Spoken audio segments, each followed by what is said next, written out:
Kind of have to like heave over this thing.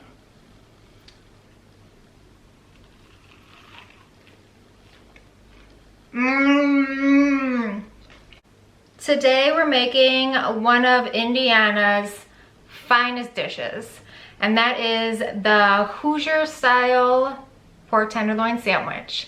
Now, if you've ever been to Indiana to a fair, a carnival, a festival, any kind of thing like that, you will find a food vendor that is selling pork tenderloin sandwiches. And the thing about an Indiana pork tenderloin sandwich is it's fried, it's delicious, and the meat is as big as your head.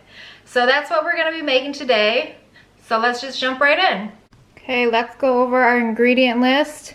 I have a thick cut boneless pork chop, 1 egg, salt, pepper, pickles of your choice. I like to use kosher dill, the stack ones. Yellow mustard, if you enjoy yellow mustard. If you don't like mustard, you could always leave it out.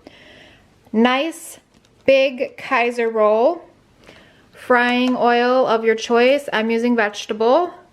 Mayonnaise, flour, saltines. I have onion powder, garlic powder, cayenne pepper, paprika, and a red onion. So let's get this rolling.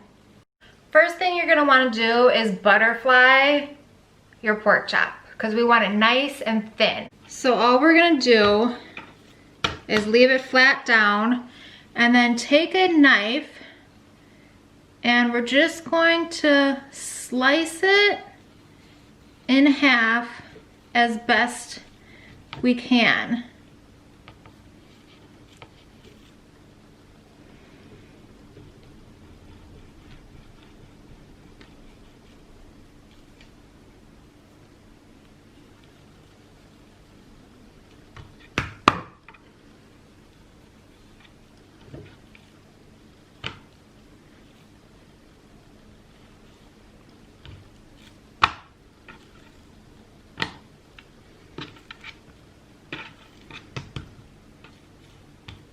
There you go, butterflied pork chop. We're going to salt, and we're gonna pepper, flip it over, and just do the same to this side. And I like to be generous with it because you want a flavorful meat. You don't want this sandwich to be bland. After we butterfly, you're gonna take out some Reynolds wrap, and we're just going to stick the Reynolds wrap right over the top of this meat here. And now we got our trusty kitchen hammer, and we're just gonna hammer this out.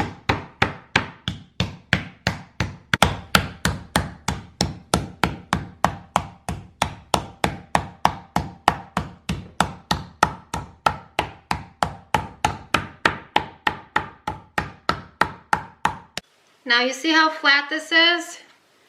This is pretty thin here. So now we're gonna take the little jagged part and we're just gonna tenderize it.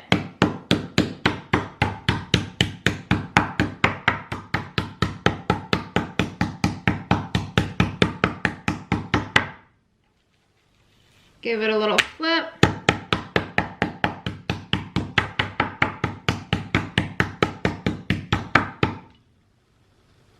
At this point in the game, we're gonna heat up our oil while we get the rest of the preparations underway. So our oil's nice and hot by the time we're ready to cook this bad boy. I got this lovely dovely induction burner. I love an induction burner when frying things because it keeps it at a perfect temperature and I just like it. So I have a big cast iron pot and I'm just going to pour about 2 inches of oil into the pot.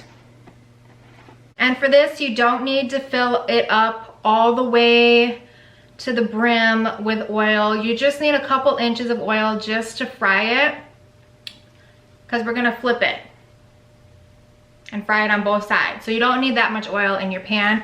So save your oil for another day, honey. I feel like this is how you know a recipe's good, when it calls for such crazy things as saltine crackers as like a breading to fry something in. Like, you know it's just gonna be good and like homey. So I'm gonna put, how many is that? 4, 6, 7, 8. I'm gonna do 10 saltine crackers for one sandwich in this little Cuisinart processor. I'm also going to do a couple pinches of salt in here. Pop the lid on, and don't judge my hand-me-down Cuisinart that my mommy gave me. And I'm just gonna, why isn't it working? Mom.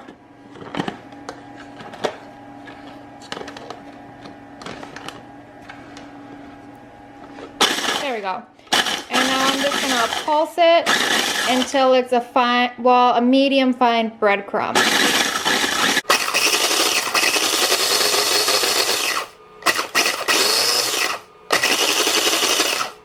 Once you got it all done, we're just gonna pour it onto a plate. And like I said, this is good enough for one sandwich. So if you have more than one sandwich, double the recipe, obviously. But I'm lonely today, so it's just for me. Now, in my next empty plate, I'm gonna take a few tablespoons of flour. Now, I'm just eyeballing this today. This is garlic powder, and this is your preference. I'm just gonna do about 4 shakes of that. Equal amount of onion powder, maybe a tad bit more of onion powder. What is this? Cayenne. Do a couple shakes of this. And like I said, this is all to your preference. And I also have paprika here. And I'm gonna do a bunch of shakes of that. Grind some pepper out. And I like a peppery sandwich. And of course, we can't forget the salt. And I'm gonna do about 3 pinches of that. What I always like to do is just give it a good mix around to incorporate all the flavors into the flour nicely.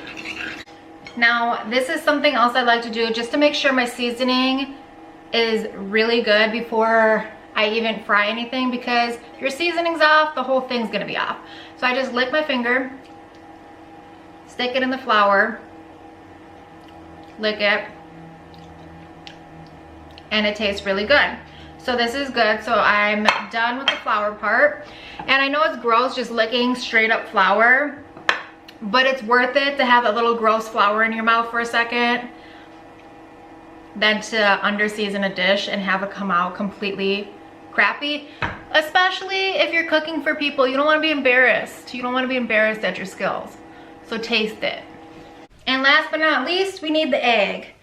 So I'm just gonna crack my egg into this dish here. And this dish has a higher little rim here, so you know, I could mix the egg and then not just go everywhere like it would on a plate. So I got a whole little setup. So we're gonna go flour to egg wash to breadcrumbs to letting the meat rest on a baking rack. So we have it in the flour here.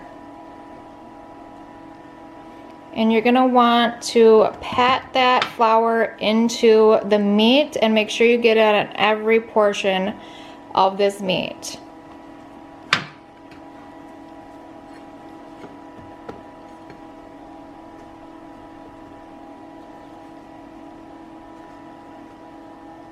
Shake off if there's any excess.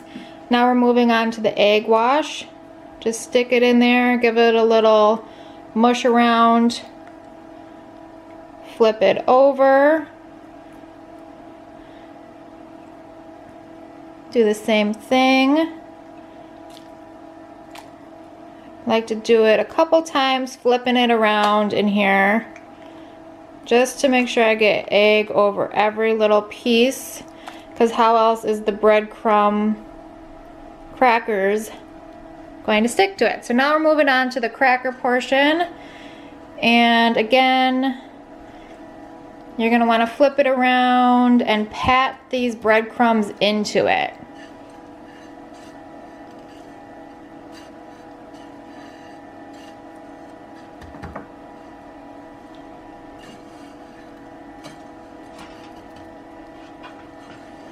And this is looking to be just enough breadcrumbs for one sandwich.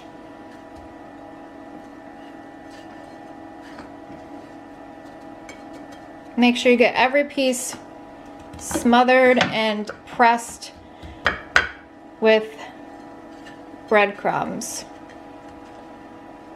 It's really important.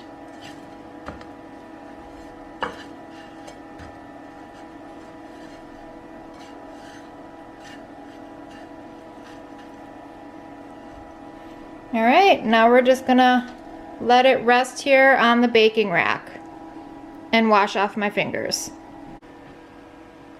And I'm just gonna let you know that I'm gonna have the recipe in the description box below, and I'm also gonna be putting how much this whole sandwich cost in the description below, because I kind of like the idea of putting the pricing in to things that I'm making, so the people know how much it costs to make certain things, because I don't know, I just kind of like it. Like, you look at a recipe and you're like, holy crap, that recipe is $50 recipe. I don't really want to spend that kind of money right now. Let me look for a cheaper recipe. So I kind of like the idea. Let me know what you guys think about it. But that's what I'm gonna be doing. I think we're all set to fry now. So I got my whole little setup. I got my meat. I got a plate with paper towels and an extra paper towel to pat the top dry. And my oil should be all hot. Seems to be sizzling. So I'm just going to pick up the meat with a tong. And I'm just gonna set it down in here.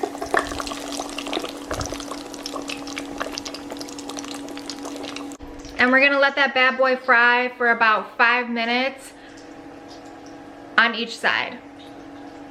You guys, my mouth is watering so much because I just know how delicious this freaking sandwich is. Like, have you ever tasted a pork tenderloin sandwich from Indiana? Let me know in the comments below if you have, because it's good. It's very simple to make, obviously, as you can see, but it's good. It's just bubbling away in there. Another point I didn't make is you want to put it in a deep pot, because the splatter is real. Like, you see all the splatter? You put it in a shallow pot, it's just going to be too much splatter. It looks pretty golden brown to me. So I'm just going to take it out and stick it on my paper towel. Take the extra paper towel, and we're gonna dab that grease off.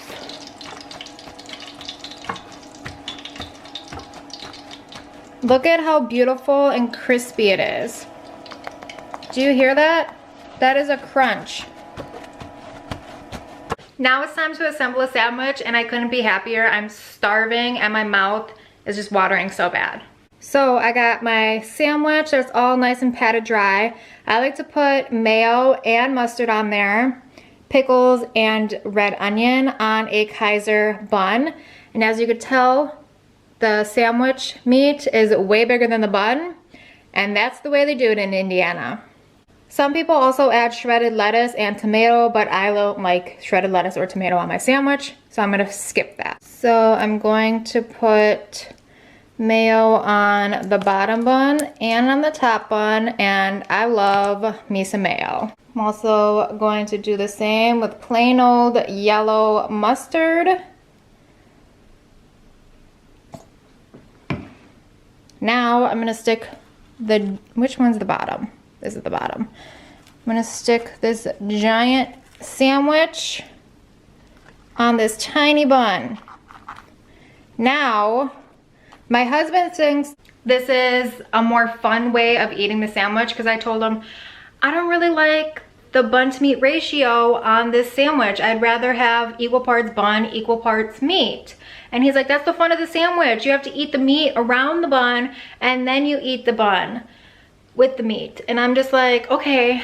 So if you want, if you're like me, cut that sandwich in half, share it. It is big enough for 2 people because if you eat a whole one, you're amazing. I cannot eat a whole one. Right, and then I'm just going to stick the pickles here. And I like a lot of pickles. And the red onion also.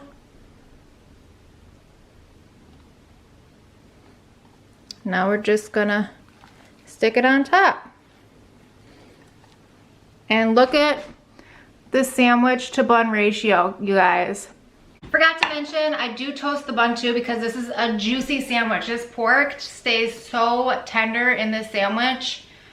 Oh, it's so good. So, the best part, let's try it. Kind of have to like heave over this thing.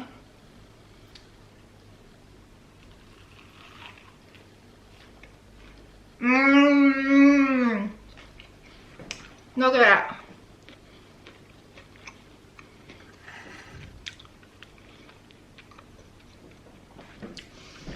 This is really good. Imagine eating this at a fair. So good. Mmm. It's so good.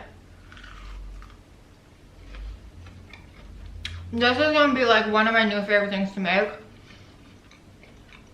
I could already tell. Mmm. Dare I say it, I like this better than a fried chicken sandwich. It's also much easier to make than a fried chicken sandwich because most fried chicken sandwiches, you gotta brine or like soak in buttermilk. This bad boy, as you see, I didn't do any of that shit. And it's so good.